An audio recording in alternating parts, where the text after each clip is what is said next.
The day before my daughter's wedding, her fiancé smiled. "You know what would be the perfect gift? You disappearing from our lives forever." So I granted his wish.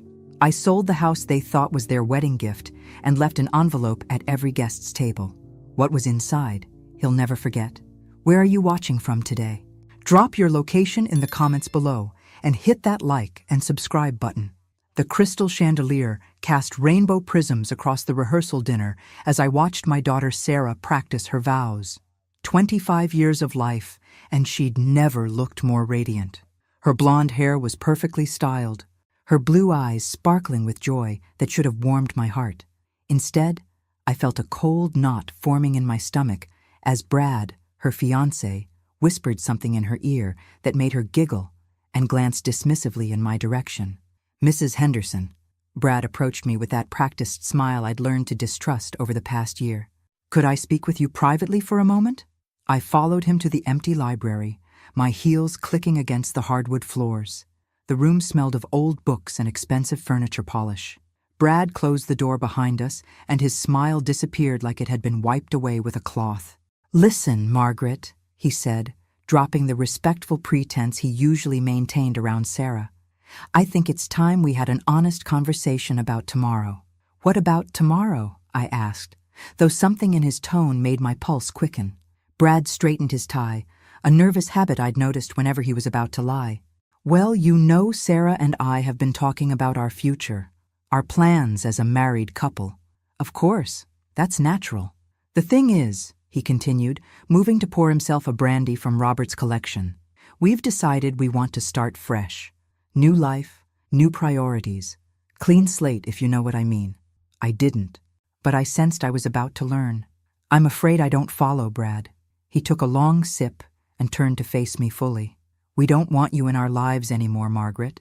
After tomorrow, we think it would be best if you just disappeared. Permanently." The words hung in the air like smoke. I stared at him, certain I'd misheard. "Excuse me? Look, I'll be direct since you seem confused." His voice took on a condescending edge. "Sarah agrees with me that you're too involved in our relationship, too controlling, too present. We want to build our marriage without constant interference from an overbearing mother-in-law." My hands began to shake, but I kept my voice steady. "Sarah agreed to this?" It was actually her idea. Brad's smile returned, cruel and satisfied. "She's just too polite to tell you herself. But me? I have no problem being honest. You know what would be the perfect wedding gift? You disappearing from our lives forever." The library walls seemed to close in around me. This boy, because that's what he was, a spoiled 28-year-old boy, had just asked me to erase myself from my daughter's life as a wedding present. "And if I refuse?" I whispered. Brad shrugged casually. "Then Sarah will have to choose between her husband and her mother. And frankly, Mrs. Henderson, I don't think you'll like how that turns out." He drained his brandy glass and headed for the door. "Think about it tonight. Make the right choice tomorrow." As the door closed behind him, I remained standing in that library, surrounded by leather-bound books that had witnessed decades of family conversations. None quite like this one. My reflection stared back at me from the dark window. A 52-year-old woman who had just been told she was unwanted by the child she'd raised alone for the past 15 years. But what Brad didn't know was that I'd been making difficult choices my entire life, and this one was about to be easier than he could possibly imagine. Chapter 2. 24 hours earlier, I'd been the proud mother of the bride, checking final details for what I thought would be the happiest day of my daughter's life. Now I stood in my kitchen at 3 a.m., staring at the deed to the lake house that Sarah had been coveting since childhood. Where are you watching from today? Drop your location in the comments below and hit that like and subscribe button. The house had been my retirement dream, purchased with the life insurance money from Robert's passing 3 years ago. Sarah knew I'd planned to give it to her and Brad as a wedding gift. She'd been showing it off to her friends for months, posting pictures on social media with captions like, "Future weekend getaway," and "Can't wait to make memories here with my husband." What she didn't know was that the deed was still in my name only. I poured myself a cup of coffee and opened my laptop. If Brad wanted me to disappear, I could arrange that, but I'd do it on my terms. My fingers flew across the keyboard as I composed an email to Janet Morrison, the real estate agent who'd helped me buy the lake house. Janet, I need to list the property immediately. Yes, I know it's unusual timing. Price it to sell fast. I'll explain later.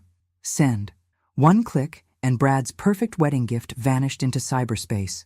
Next, I opened my contact list and began making calls. First to the caterer. Helen, it's Margaret Henderson. I need to make a change to tomorrow's reception. I glanced at the clock. I know it's late, but this is important. Helen Barnes had been catering events in our town for 30 years. She'd handled my own wedding reception when I was younger than Sarah was now. Margaret, honey, the wedding is tomorrow. What kind of change could possibly need to be made at this hour? I need you to place a small envelope at each table setting. White envelope, nothing fancy. I'll bring them to you first thing in the morning. Envelopes? What's in them? I smiled for the first time since Brad's little speech. Wedding favors, Helen. Very personal wedding favors. After hanging up with Helen, I made similar calls to the florist, the photographer, and the string quartet. Each conversation was brief, professional, and completely normal. Nobody questioned the mother of the bride making last-minute adjustments. That was expected behavior after all. By 4 a.m., my phone was buzzing with text messages from the real estate agent. Margaret, I've already had 3 inquiries. The lake house market is hot right now. I can have offers by noon if you're serious about this. I was serious about everything now. The envelope I was preparing for Sarah's table would be different from the others. Hers would contain the real estate listing printout, showing the lake house sold to strangers for cash. The others would contain something much more interesting. I'd spent years listening to Brad's stories at family dinners. Stories he thought made him sound charming and successful. Stories about his business ventures that never quite materialized. Stories about the money his trust fund provided monthly. Stories about his father's law firm, where Brad supposedly worked but never seemed to accomplish much. What Brad didn't realize was that his stories contained enough details for someone with time and motivation to verify them. And for the past 6 months, ever since I'd begun sensing something wasn't right about my future son-in-law, I'd been doing exactly that. The trust fund? Suspended 2 years ago for what his father's lawyer diplomatically called irresponsible spending patterns. The job at Daddy's firm? More like an allowance for showing up occasionally and pretending to review cases. The business ventures? Elaborate cons he'd been running on various investors, including Sarah's college friends. Brad Mitchell wasn't just broke. He was a fraud. And tomorrow, every single wedding guest would learn exactly what kind of man Sarah was marrying. I sealed the last envelope and placed it with the others in a neat stack. 67 envelopes for 67 guests, each containing a detailed background report on Bradford James Mitchell III, complete with financial records, police reports, and testimonials from his previous victims. The sun was beginning to rise as I showered and dressed for my daughter's wedding day. In a few hours, Brad would get his wish. I would disappear from their lives forever. But not quietly. Chapter 3. The morning of Sarah's wedding dawned crisp and clear, the kind of October day that makes photographers swoon. I arrived at the venue early, carrying a simple white box containing 67 envelopes that would soon turn this fairy tale wedding into the scandal of the century. Where are you watching from today? Drop your location in the comments below and hit that like and subscribe button. Helen Barnes met me at the service entrance, coffee in hand and curiosity written across her weathered face. Margaret, I've been in this business for 3 decades, and I've never had a mother of the bride bring mysterious envelopes at dawn. You're making me nervous. Trust me, Helen. Today's reception will be memorable. I handed her the box, noting how her eyebrows rose at the weight. 1 envelope per table setting, exactly as I described. And if guests ask me what's inside, they won't ask you. They'll be too busy reading. I pulled out my phone to check for messages from Janet. 3 offers already, all above asking price. The lake house would be gone before the ceremony ended. Helen shook her head but took the box. Your daughter's going to kill me if this ruins her day. My daughter made her choice, I replied.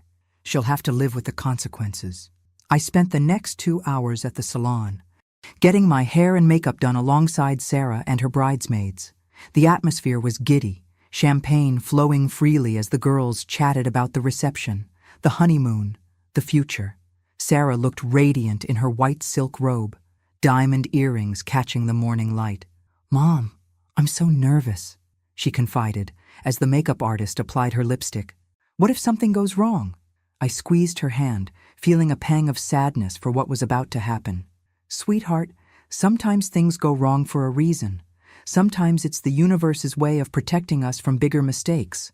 Sarah laughed. "You're so philosophical today. Save some wisdom for your mother of the bride speech tonight." "About that," I said carefully. "I don't think I'll be giving a speech after all." "What? Mom, you've been working on that speech for months." "Plans change, honey. You'll understand soon enough." The ceremony took place at 4 p.m. in the rose garden behind the country club. Sarah walked down the aisle on my brother Tom's arm, since her father wasn't alive to give her away. She was breathtaking in her grandmother's vintage lace dress, veil flowing behind her like a cloud. For a moment, watching her approach the altar, I almost wavered. Then I saw Brad smile. That same practiced, empty smile he'd given me in the library. The smile of a predator who thought he'd won. The minister began the traditional words. "Dearly beloved, we are gathered here today." But I found myself thinking different words. "Dearly deceived. We are gathered here to witness the union of a naive young woman and a con artist." When the minister asked if anyone objected to this union, I remained silent. The truth would speak for itself soon enough. "You may kiss the bride," the minister announced, and Brad swept Sarah into his arms for a passionate kiss that earned applause from the assembled guests. As they walked back down the aisle together, Sarah caught my eye and blew me a kiss. I smiled and waved back, knowing it might be the last time she'd look at me with love instead of hatred. The cocktail hour passed in a blur of congratulations and small talk. Guests mingled on the terrace, admiring the view of the lake where my former house sat empty, already sold to strangers. I made polite conversation with relatives and family friends, accepting their compliments on the beautiful ceremony and elegant reception. "Margaret, you must be so proud," gushed Aunt Dorothy. "Sarah looks absolutely radiant, and Brad seems like such a catch." "He certainly caught something," I murmured, watching the waiters begin seating guests for dinner. At 6:30, the dinner bell chimed, and guests made their way to their assigned tables. Each place setting included Helen's beautiful floral arrangements, polished silverware, and one small white envelope bearing the guest's name. I took my seat at the head table, directly across from Sarah and Brad. The happy couple was busy accepting congratulations and posing for photos, completely oblivious to what was about to unfold. "Ladies and gentlemen," the MC announced, "before we begin dinner, the bride's mother has asked me to suggest that you open the small gift waiting at your place setting. A personal message from the Henderson family to thank you for sharing this special day." 67 hands reached for 67 envelopes simultaneously, and my daughter's perfect wedding day began to implode. Chapter 4. The first gasp came from table 3, where Brad's college fraternity brothers were seated. Then a sharp intake of breath from table 5, where Sarah's sorority sisters had been giggling about wedding favors just moments before. By the time the contents of the envelopes had been fully absorbed, the reception hall had fallen into the kind of silence usually reserved for funerals. Where are you watching from today? Drop your location in the comments below and hit that like and subscribe button. Brad noticed the change in atmosphere before Sarah did. His head swiveled around the room, taking in the shocked faces, the whispered conversations, the way people were staring at him with expressions ranging from disgust to pity. When his gaze finally landed on me, I raised my champagne glass in a mock toast. "Mom?" Sarah's voice was uncertain. "What's happening?" Everyone looked so strange. I watched as Brad's fraternity brother Mike stood up from table 3, envelope in hand, and began walking toward our table. His face was flushed with anger, jaw clenched tight. Behind him, other guests were starting to murmur, the kind of low building rumble that precedes a thunderstorm. "Bradford," Mike said when he reached us, his voice carrying across the suddenly quiet room. "We need to talk, now." "Mike, hey buddy, what's wrong?" Brad's voice cracked slightly, but he maintained his smile. "Can it wait? Kind of in the middle of my wedding here." Mike held up the paper he'd pulled from his envelope. "According to this, you owe me $12,000 from that investment opportunity you pitched last Christmas, The one where you said you'd triple my money in 6 months. Sarah's face paled. What investment opportunity? Before Brad could answer, another voice called out from table 7. He owes me $8,000. It was Jennifer Walsh, one of Sarah's college friends. For the wedding photography business we were supposedly starting together. Then table 4. $15,000 for the restaurant franchise that never existed. Table 8. $6,000 for cryptocurrency mining equipment that was just an empty warehouse. The voices multiplied. A crescendo of anger and betrayal as Brad's victims stood up one by one, clutching their envelopes like evidence in a courtroom drama. Sarah spun in her chair, trying to process what she was hearing, her white dress rustling with each frantic movement. "This is insane," Brad said, his practiced composure finally cracking. "Margaret, what have you done?" "I granted your wish," I replied calmly, cutting into my salmon as if nothing unusual was happening. "You wanted me to disappear from your lives, so I'm taking my resources with me, including the lake house you thought you were inheriting." Sarah gasped. "The lake house? Mom, what are you talking about?" I reached into my purse and pulled out a copy of the real estate listing, placing it in front of her. "Sold this morning. Cash offer, above asking price. The new owners take possession Monday." "You sold our wedding gift?" Sarah's voice rose to a near shriek. "How could you do that?" "It was never your wedding gift. Sweetheart, it was my house, my decision." I turned to face her fully. "Just like it was your decision to ask me to disappear from your life." Confusion flickered across Sarah's features. "I never asked you to disappear. What are you talking about?" Before I could answer, Brad grabbed Sarah's arm. "We need to leave, now. This is obviously some kind of breakdown, and we don't have to sit here and be humiliated." But Sarah shook him off, her eyes locked on mine. "Mom, explain this. Explain all of this." I glanced around the room where 67 wedding guests were now holding documented proof of Brad's criminal activity.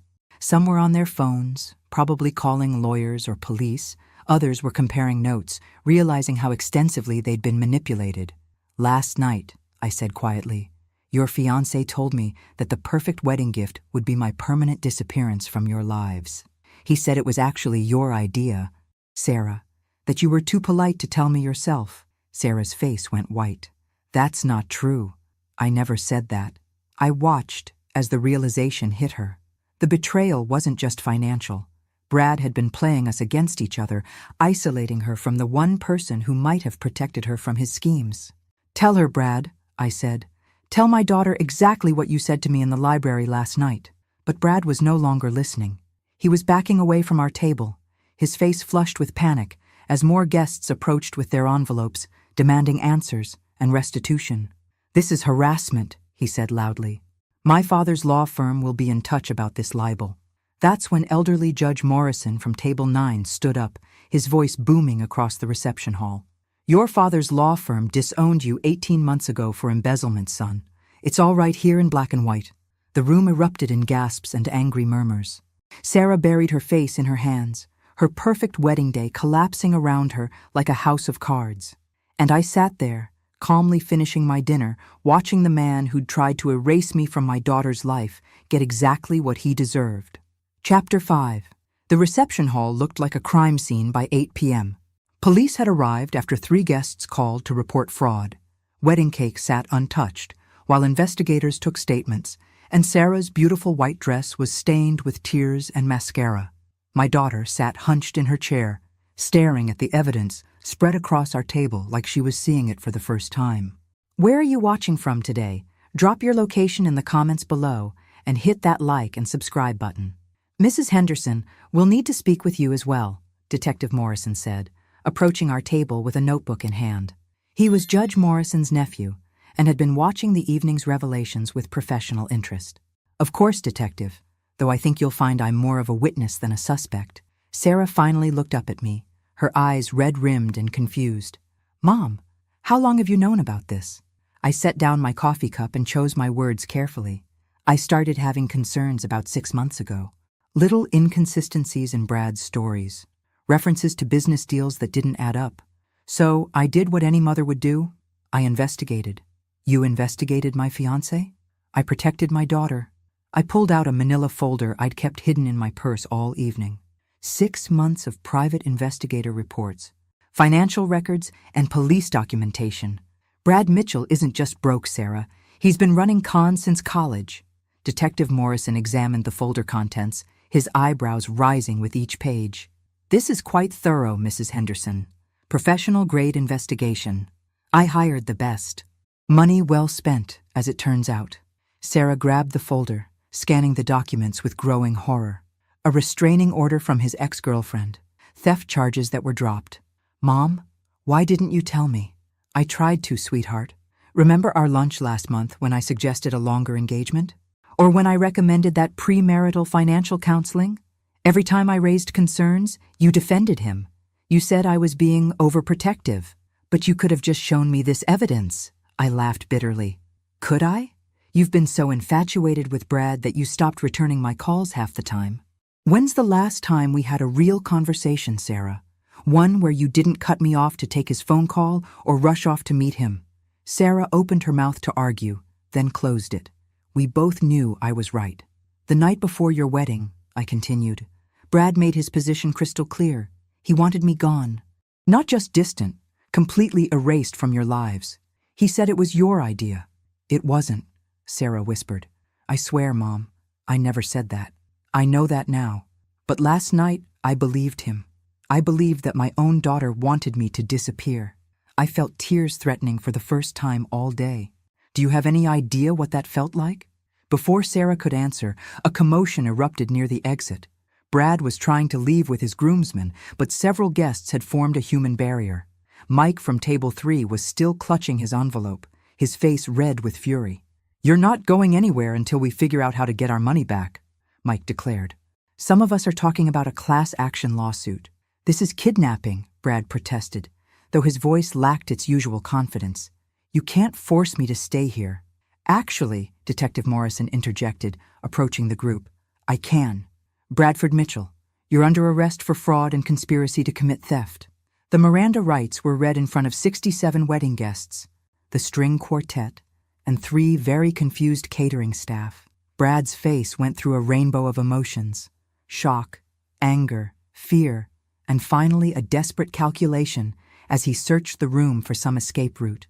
His eyes landed on Sarah, still sitting in her ruined wedding dress, and for a moment his mask slipped completely. Instead of love, or even regret, I saw something cold and predatory. This wasn't the face of a man who'd lost the love of his life. This was the face of a con artist whose mark had finally wised up. Sarah, he called out as the handcuffs clicked into place. This is all a misunderstanding. Your mother is obviously having some kind of breakdown. Don't let her poison you against me.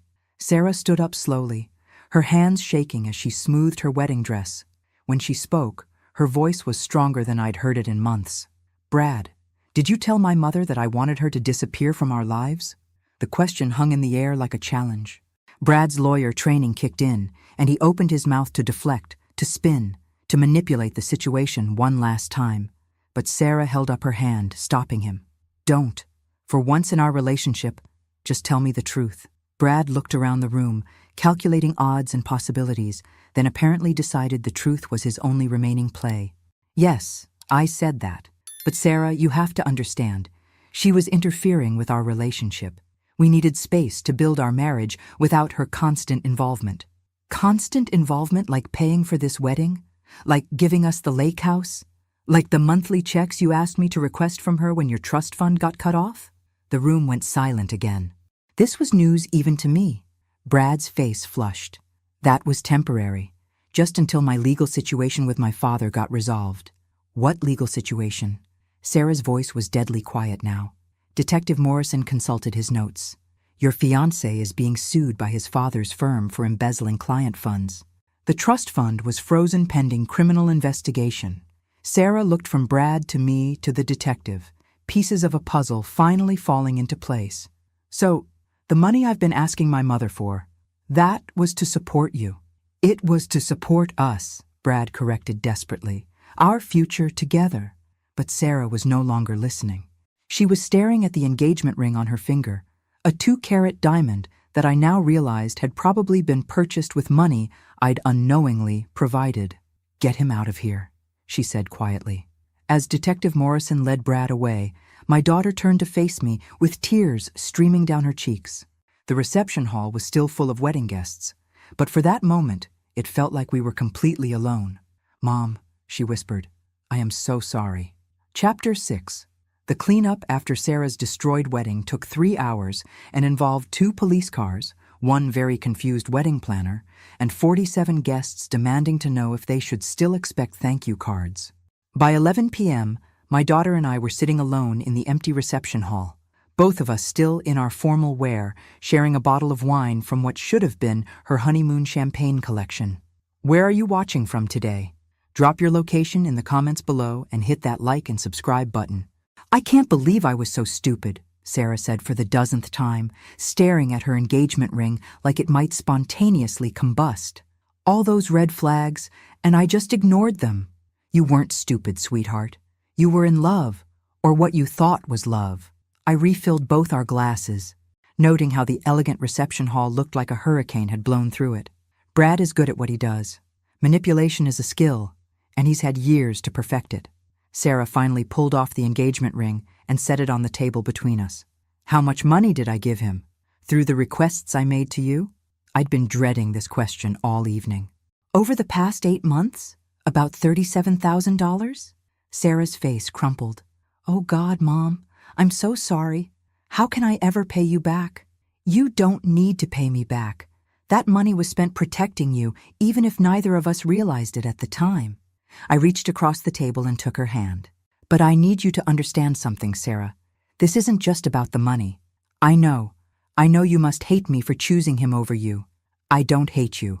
I'm disappointed in how easily you let him drive a wedge between us. But I don't hate you." I squeezed her fingers gently. "What concerns me is how you lost yourself in that relationship. The Sarah I raised wouldn't have ignored her instincts the way you did."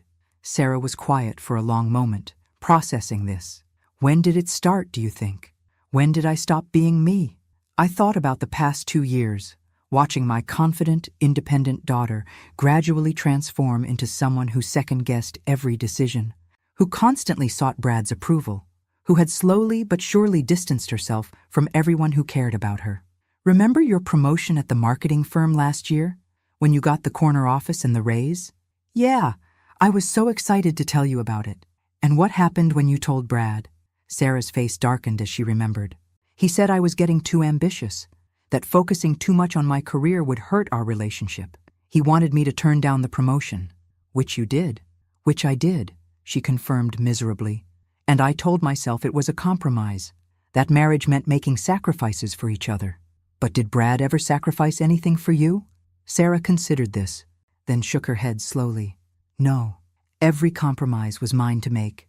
Every adjustment was my responsibility. When I think about it now, God, I don't even recognize the person I became." The janitor appeared to start cleaning up, so we moved our conversation to the parking lot, sitting on the steps outside the country club. The October air was crisp, and Sarah shivered in her sleeveless dress. I draped my shawl around her shoulders, a gesture that reminded me of when she was small and we'd sit outside together looking at stars. "Mom, can I ask you something that might sound strange?" "After today, I don't think anything would sound strange. Are you happy this happened? I mean, I know today was horrible, but are you relieved that Brad is out of our lives?" I considered the question carefully. "I'm relieved that you're safe from him. I'm sorry that you had to be humiliated in front of everyone you care about to discover the truth.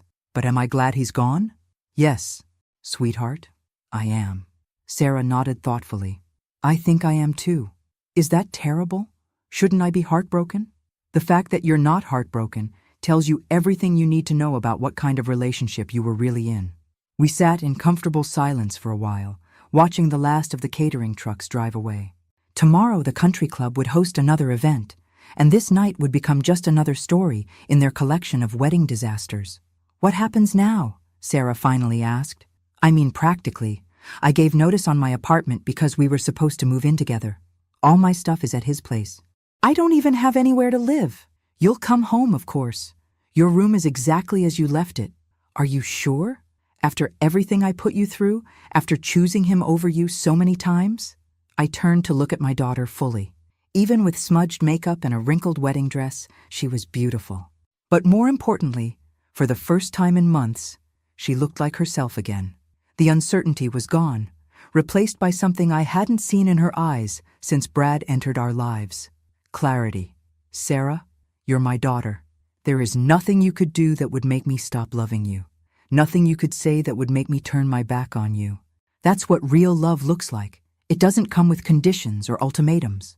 Sarah started crying again, but these tears were different. Not the desperate, panicked tears from earlier, but something softer. Relief, maybe, or recognition. I love you too, Mom, and I promise I will never let anyone come between us again. As I drove us home through the quiet streets of our small town, I found myself thinking about the private investigator I'd hired 6 months ago. His name was David Chen, and he'd done thorough professional work documenting Brad's criminal activities. But there was something else he'd discovered, something I hadn't included in tonight's envelopes because it was still speculation rather than fact. Brad Mitchell wasn't working alone. He had a partner, someone helping him identify and target vulnerable young women from wealthy families. Someone who knew enough about his victims' backgrounds to help him craft the perfect persona for each new conquest. And according to David's preliminary investigation, Brad's next target had already been selected. Tomorrow, I'd be making some phone calls to warn another mother about the charming young man her daughter had recently started dating. Tonight, though, I was just grateful to have my own daughter back.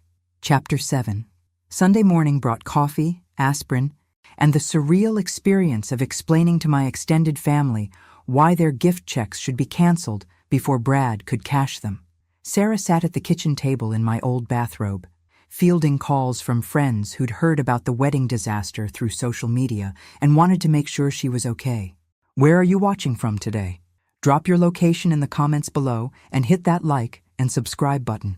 Cousin Beth wants to know if the China pattern is still available for purchase, Sarah said, after hanging up from her latest call. Apparently, the humiliation of public fraud doesn't affect her gift-giving timeline.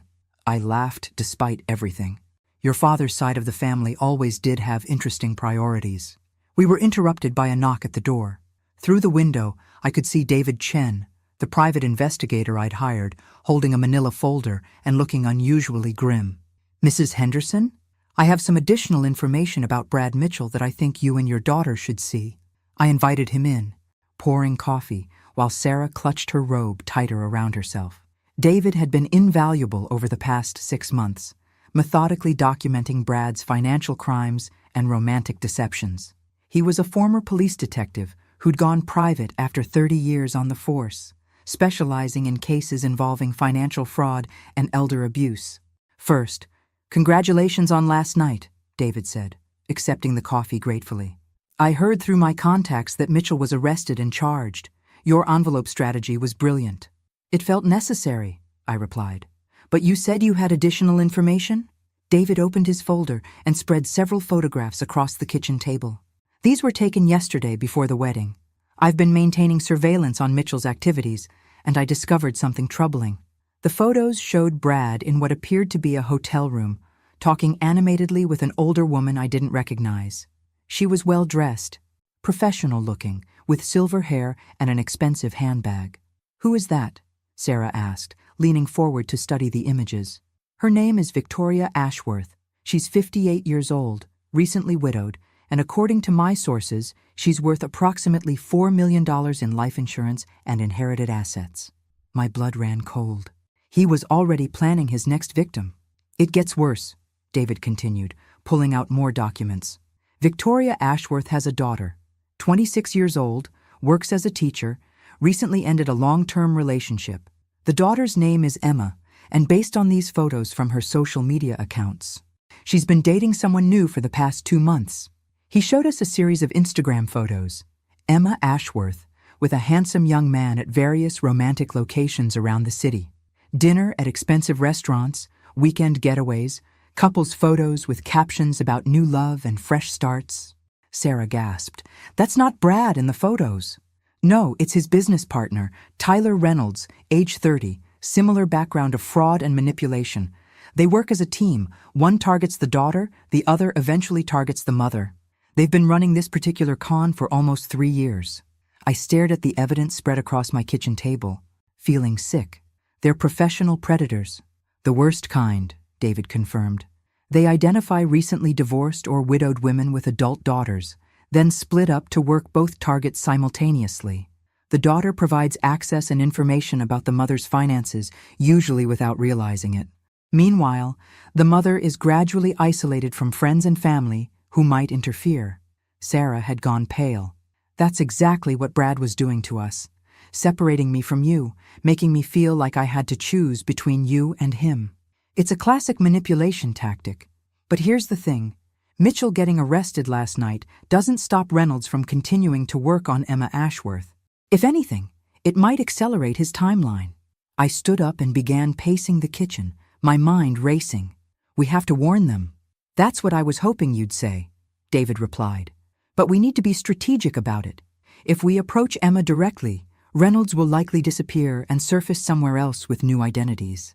We need evidence of criminal activity, not just suspicious behavior. What do you need from us? Sarah asked. David pulled out a business card and handed it to me. Victoria Ashworth belongs to the same country club where your wedding reception was held. Same social circles, same charitable organizations. If you could arrange an introduction, we might be able to gather enough evidence to stop them before Emma gets in too deep. I looked at the card, then at my daughter. Sarah, how do you feel about helping another family avoid what we just went through? I'm in, she said without hesitation. No one else should have to experience what we did yesterday. David gathered his photos and documents. I'll continue surveillance on Reynolds while you make contact with Mrs. Ashworth. But be careful. If they suspect we're onto them, they could become dangerous. After he left, Sarah and I sat in the kitchen, processing what we'd learned. The man who'd tried to destroy our relationship wasn't just a common criminal. He was part of an organized operation targeting vulnerable families. Mom, Sarah said quietly, I keep thinking about something Brad said yesterday when he was being arrested. He looked around the room like he was calculating something, like he was already planning his next move. What do you mean? I think he was memorizing faces, guest list, addresses, contact information. Everyone at that wedding is now a potential target for whatever comes next.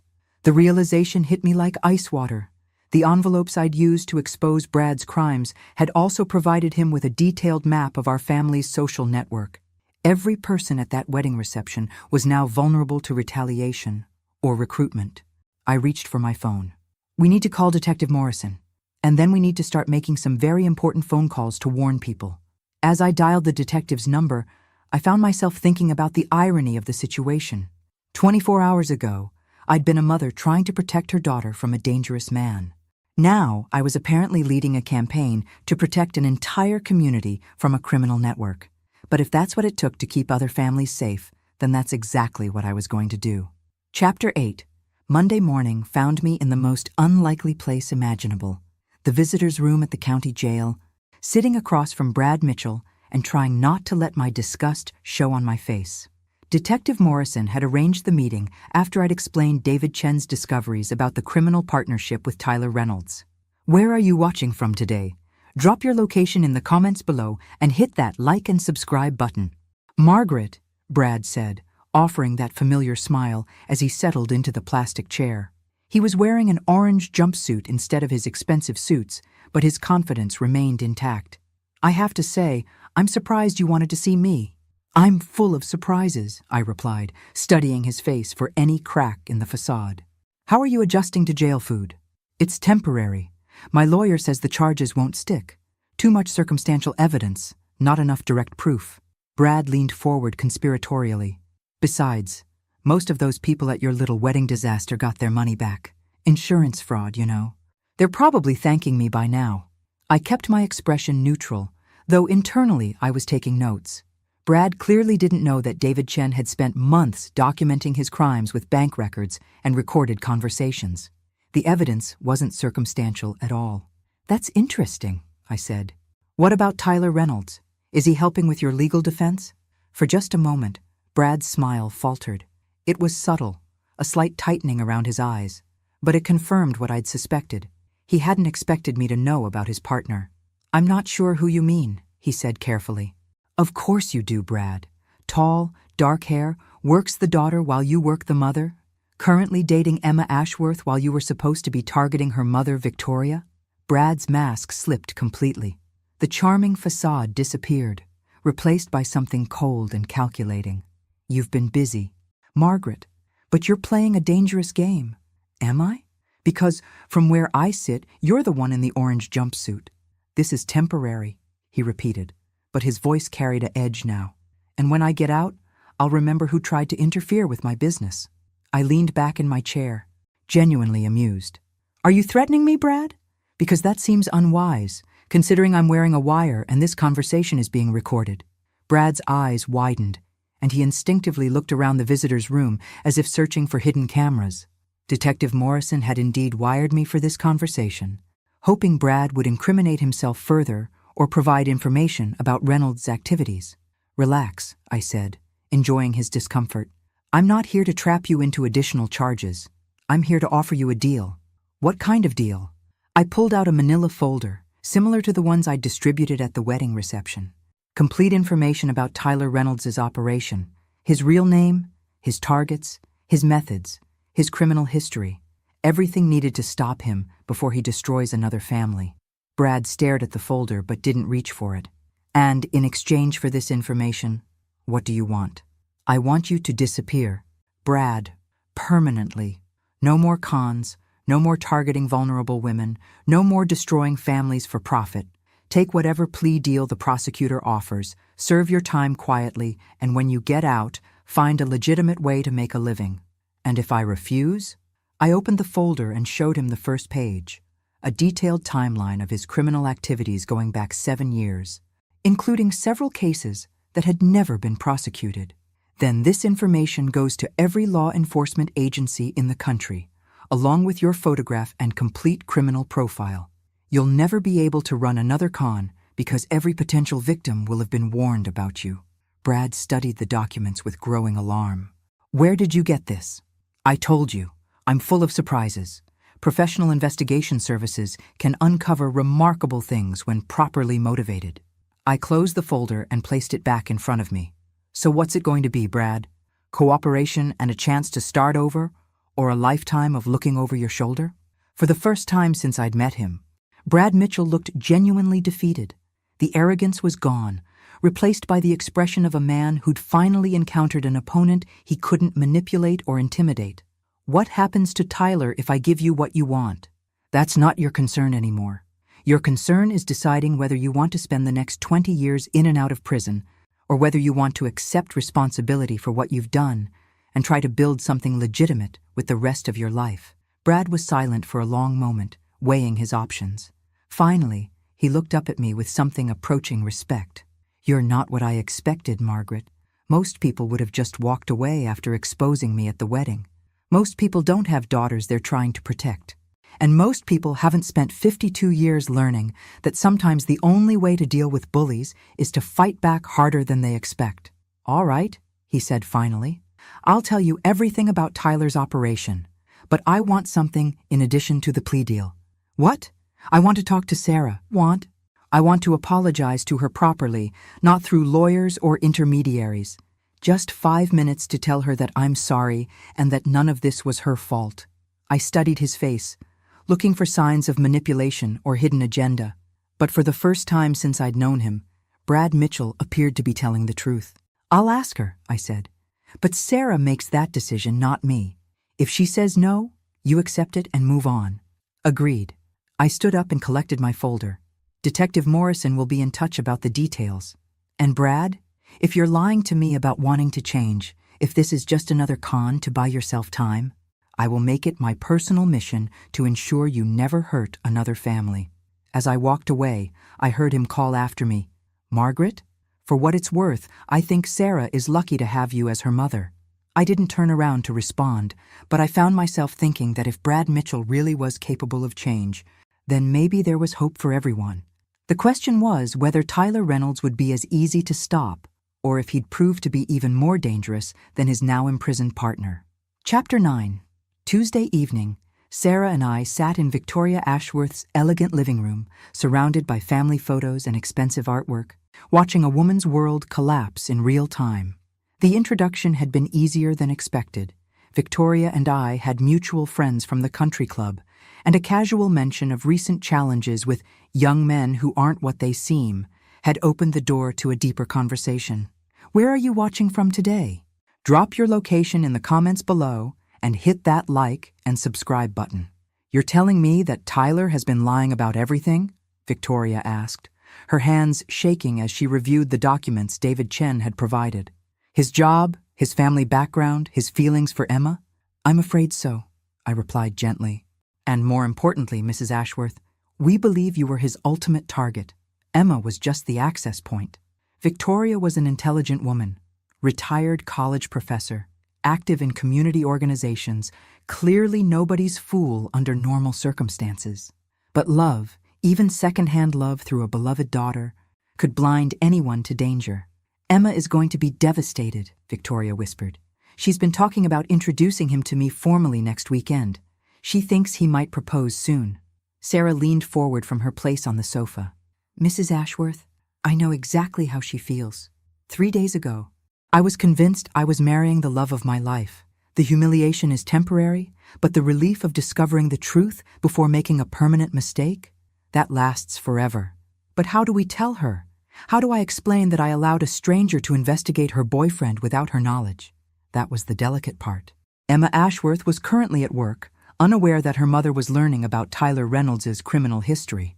According to David's surveillance, Tyler was planning to escalate their relationship this week, possibly proposing marriage as a way to accelerate access to Victoria's finances. We have a plan, I said carefully, but it requires your cooperation and Emma's presence here tomorrow night. I explained the strategy David Chen had developed. Rather than confronting Emma directly with evidence of Tyler's deception, we would arrange for her to discover the truth herself. Tyler would be invited to dinner at Victoria's house, where hidden cameras would record his responses to carefully crafted questions about his background. When his lies became obvious, Emma would see for herself what kind of man she'd been dating. It feels manipulative, Victoria said. It is manipulative, I agreed. But Tyler Reynolds has been manipulating your daughter for months. Sometimes the only way to expose a manipulator is to use their own tactics against them. Victoria studied the photographs of her daughter with Tyler, their faces bright with apparent happiness. What if Emma chooses to believe him over the evidence? What if she's too attached to let go? Sarah and I exchanged glances. Then you support her while protecting yourself, Sarah said. You can't force someone to see the truth if they're not ready, but you can make sure they can't use you to fund their delusions. We spent the next 2 hours planning the confrontation, going over questions and scenarios, preparing for various ways Tyler might respond when cornered. Victoria proved to be an excellent strategist, suggesting subtle traps that would expose his lies without seeming hostile or suspicious. He told Emma he graduated from Stanford with a business degree, Victoria said, making notes. But he's also claimed to have grown up in Boston. Stanford graduates usually mention their geographic displacement during college. I'll ask him about adjusting to California weather during his school years. Perfect, I said. David will have the recording equipment set up by tomorrow afternoon. Remember, the goal isn't to humiliate Tyler in front of Emma. It's to let her see who he really is. As we prepared to leave, Victoria caught my arm. Margaret, why are you doing this? You don't know us. Your daughter is safe now. Why risk getting involved in our situation? I thought about Brad's final words to me at the jail, about Sarah being lucky to have me as her mother. Because 3 days ago, I was a woman whose daughter had been manipulated into rejecting her family. Today, I'm a mother whose child came home safely. The difference was information, Mrs. Ashworth. The right information at the right time. And you think information will save Emma? I think information gives people choices. What Emma does with those choices is up to her. On the drive home, Sarah was unusually quiet. Finally, she spoke up. Mom, are you sure we're doing the right thing? This feels like we're playing God with people's lives. We're giving Emma the same gift someone gave us, I replied. The truth. What would you want someone to do if they knew your boyfriend was a criminal and you didn't? Sarah considered this. I'd want them to tell me, even if it hurt. Exactly. And after tomorrow night, if Emma chooses to stay with Tyler despite knowing what he is, that's her decision to make. But at least it will be an informed decision. As we pulled into our driveway, my phone buzzed with a text from David Chen. Reynolds just booked flights to Miami for this weekend. 2 tickets. He's planning to run. I showed the message to Sarah, who went pale. He knows something. Someone must have warned him. I thought about Brad sitting in his jail cell, potentially making phone calls to unknown associates. Or someone's getting nervous about their partner's arrest and deciding to cut their losses. Either way, tomorrow's dinner at Victoria Ashworth's house had suddenly become much more urgent. If Tyler Reynolds disappeared with Emma, it could be months before anyone tracked them down. By then, Victoria's fortune could be gone, and Emma could be trapped in an abusive relationship hundreds of miles from home. Change of plans, I said, reaching for my phone to call Victoria.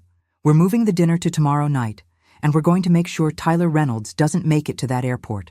As I dialed Victoria's number, I found myself thinking about how much my life had changed since Brad's cruel words 3 days ago.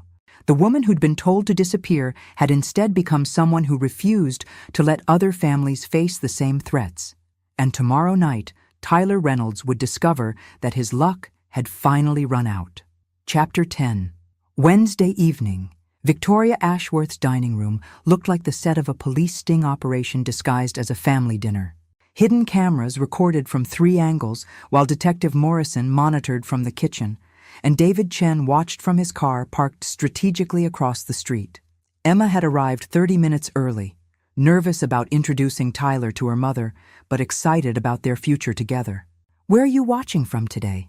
Drop your location in the comments below and hit that like and subscribe button. Tyler Reynolds was everything Brad had described. Tall, handsome, charming, with the same practiced smile and confident demeanor that had fooled my daughter for so many months. He brought flowers for Victoria and had clearly researched her interests, making knowledgeable comments about the art collection and asking intelligent questions about her late husband's work.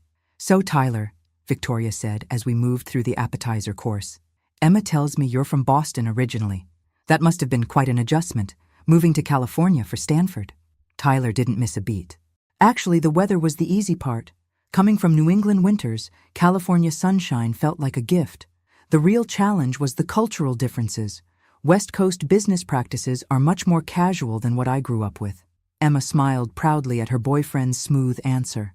Victoria and I exchanged glances. Tyler had passed the first test, which meant he was either telling the truth about his background or he was an exceptionally skilled liar. What was your major at Stanford? I asked casually. My late husband always said their business program was top-notch. Finance with a concentration in international markets. I wrote my senior thesis on emerging economies in Southeast Asia. Tyler reached for his wine glass, completely comfortable with the line of questioning. Strike 2. According to David's research, the real Tyler Reynolds had never attended Stanford University. He was maintaining his lies effortlessly, even when given multiple opportunities to come clean. How interesting, Victoria said. My brother teaches economics at Stanford. Professor William Ashworth. You might have had him for one of your courses. For the first time, Tyler hesitated. It was barely perceptible. A slight pause before answering. A quick glance toward the exit. I don't recall the name, but it's a large university. Different departments don't always overlap. Emma jumped in to help. Mom, Tyler graduated 8 years ago. Professor schedules change all the time. But Victoria pressed gently. Oh, William's been there for 25 years. Department head for the last 10. Surely you would have encountered him if you were a finance major. Tyler's smile became forced. You know, I'm starting to feel like I'm being interviewed for something. Is there a reason for all these questions about my college experience? The tension in the room ratcheted up several degrees. Emma looked confused and embarrassed. Victoria maintained her pleasant demeanor, but I could see her hands trembling slightly as she reached for her water glass. I'm just making conversation, Victoria said. Getting to know the man my daughter cares about.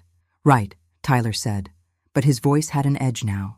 Well, maybe we could talk about something else? Emma mentioned you've been doing some traveling recently. It was a deflection, and a telling one.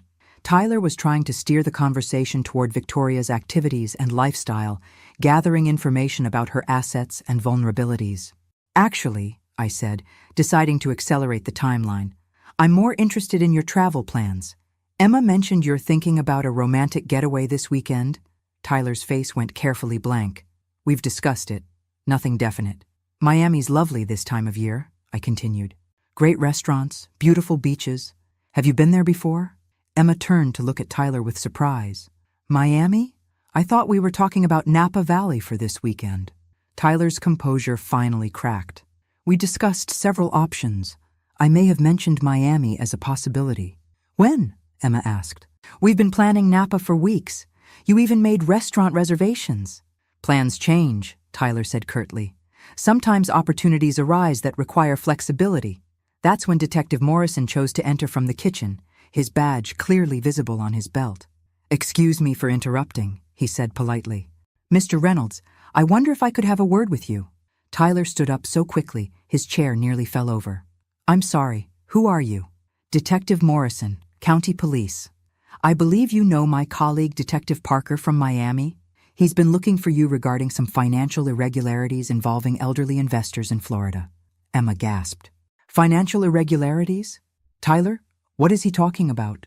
Tyler looked around the room, his escape routes cut off, his carefully constructed persona collapsing like a house of cards. This is entrapment. I haven't done anything wrong. Then you won't mind answering a few questions, Detective Morrison replied calmly. Starting with why you booked flights to Miami under 3 different names in the past 48 hours. 3 different names? Emma stood up, staring at Tyler with growing horror. Tyler, what's going on? Who are you? That's when Tyler made his final mistake. Instead of trying to maintain his innocence or explain the situation, he grabbed Emma's arm roughly and started pulling her toward the door. We're leaving, now. Don't listen to any of this, Emma. These people are trying to poison you against me. Emma jerked away from him. Don't touch me, and don't tell me what to listen to. She turned to face Detective Morrison. I want to know everything, right now. Over the next 30 minutes, Emma Ashworth learned that the man she'd been dating for 3 months was actually Thomas Mitchell, no relation to Brad despite the shared surname, a career criminal with outstanding warrants in 4 states. His job in investment banking was a cover for targeting wealthy widows and their adult children. His romantic feelings for her were entirely fabricated, designed to provide access to her mother's fortune. The Miami flights were your exit strategy, Detective Morrison explained as Tyler sat in handcuffs. After one final dinner with Mrs. Ashworth, you were planning to convince Emma to elope with you. The marriage would have given you legal access to family assets, and by the time anyone realized what had happened, you'd have disappeared with both Emma and her mother's money. Emma sat in stunned silence, processing the magnitude of her near miss. Victoria held her daughter's hand, both women crying tears of relief and residual fear. Mrs. Henderson, Detective Morrison said, as Tyler was led away, your cooperation has been invaluable. We've connected this case to similar operations in 6 other states. Your investigation may have prevented dozens of families from being victimized. As the police cars drove away and David Chen packed up his surveillance equipment, I found myself sitting in Victoria's living room with 3 other women who'd just experienced a life-changing revelation.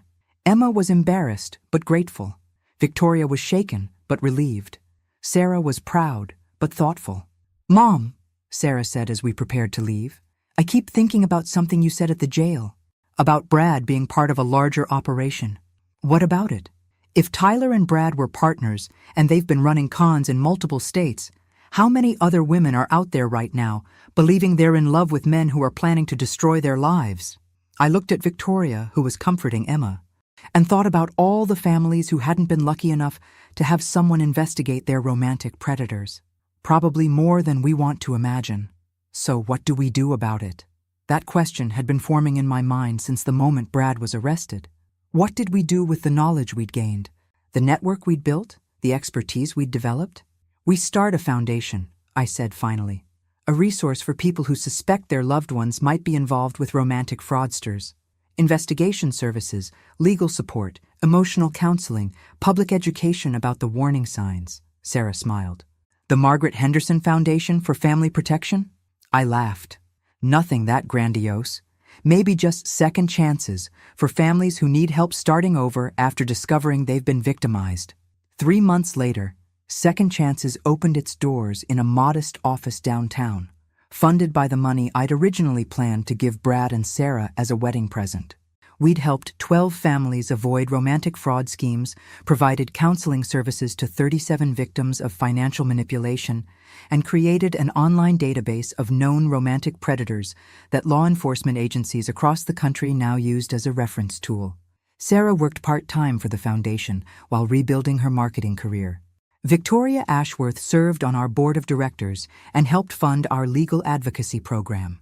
Emma had returned to teaching but volunteered on weekends, using her experience to help other young women recognize manipulation tactics. And me? I discovered that being told to disappear from someone's life had actually shown me how to make myself indispensable to the lives that mattered. The best revenge, as it turned out, wasn't a dish served cold. It was a life lived with purpose, protecting others from the predators who thought they could destroy families for profit. Brad Mitchell was serving 7 years for fraud and conspiracy. Tyler Reynolds got 12 years and deportation back to Canada, where he faced additional charges. Both men would be monitored for the rest of their lives, their criminal activities documented and shared with law enforcement agencies worldwide. Sometimes the perfect wedding gift isn't what the bride and groom expect to receive. Sometimes it's discovering who you really are when someone tries to erase you from existence. And sometimes, just sometimes, the person who disappears isn't the one who was asked to leave. Thanks for listening. Don't forget to subscribe and feel free to share your story in the comments. Your voice matters.